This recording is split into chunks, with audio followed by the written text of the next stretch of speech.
Okay, so next we are going to do muscular strength and endurance tests, okay? So the whole purpose of all three of these tests is to determine what is your level of strength and endurance for different portions of your body. So your lower extremities might be stronger than your upper extremities, okay?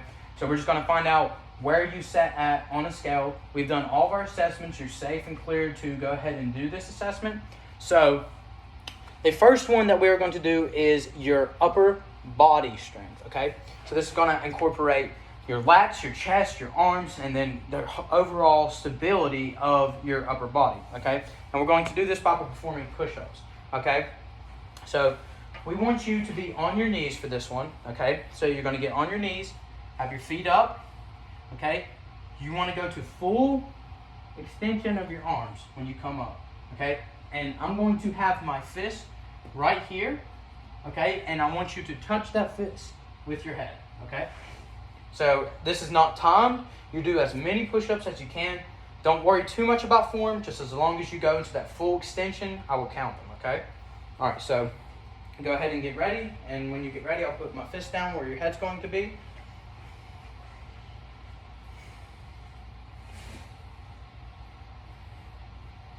Okay. All right, you ready? Whenever you're ready.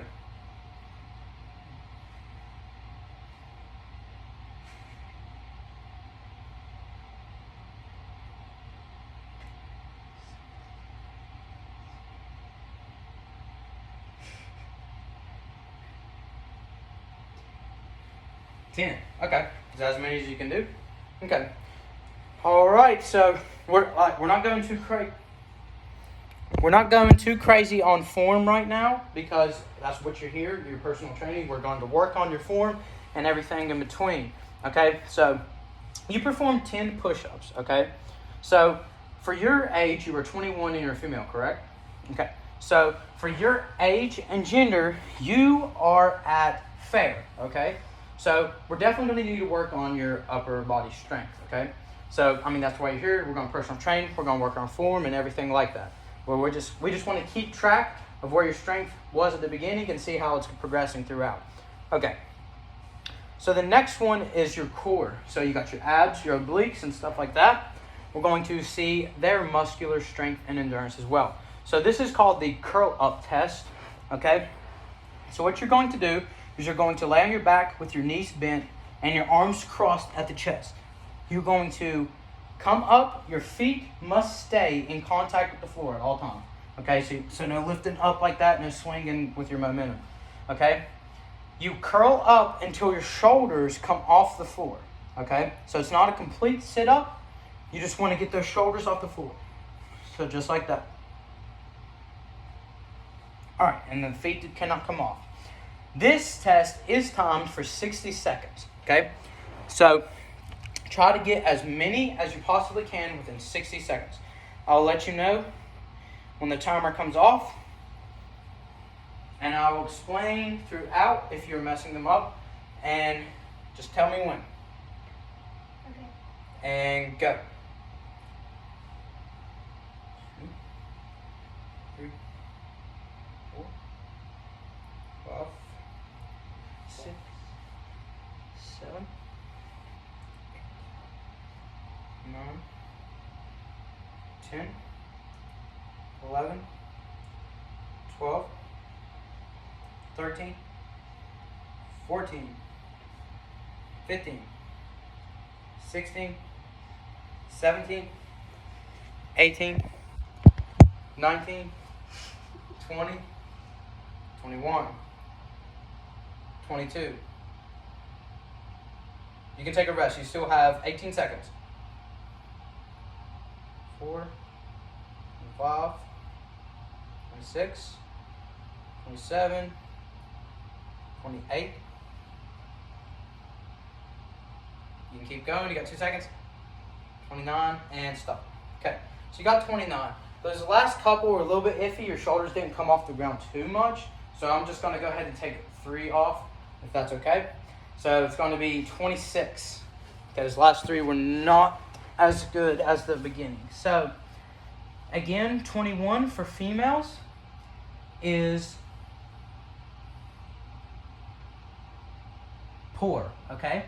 So you're almost to below average though. So we're going to work on your core strength. That's why you're here again. Don't be discouraged by the test. We just want to see where you're at so we can keep track of that progress, okay? And know where we're going to jump in, okay? So this is the last one out of all the assessments that we've done today. This is going to determine your muscle strength and endurance for your core and your lower extremities, okay? So what you're going to do is keep your arms out in front of you like this. You're going to get in a shoulder width stance, and you're going to squat down and come up, squat down, come up. Your hamstrings should get flat, just like a table, 90 degrees, okay? And arms out in front of you at all times. It's going to do a lot of hip and core stability, but also be working out your legs. So we're going to see where you're at with muscular strength for those. This is not a time test. This is only repetitions, so do as many as you can until fatigue, okay? So whenever you're ready, go ahead and start. It's not time. There you go. 1, 2, 3, 4, 5, 6, 7, 8, 9, 10. 10 is the only you can do? Yeah. You sure? Yeah. Okay. All right, so 10. 10 for a female at 21 years old is very poor. Okay, so we kind of saw that throughout your assessment that you put a lot of weight on your toes. Maybe your quads are a lot stronger than what your hamstrings are. So we might have to work on core, your hips. Like I said before, if you work out your hips, you can keep your back straight. And then we'll work out your back, keep your back in that position that it needs to be. And we're going to work on that. So we're completely done with our entire assessment. I'm going to put all this stuff into consideration when I make your workout program. And we're going to make sure that all the body composition, the imbalances, and the strength and endurance, everything's into consideration. And we make out a perfect workout program for you. Sound good? Yep, thank you. Well, I really appreciate you coming in. Thank you.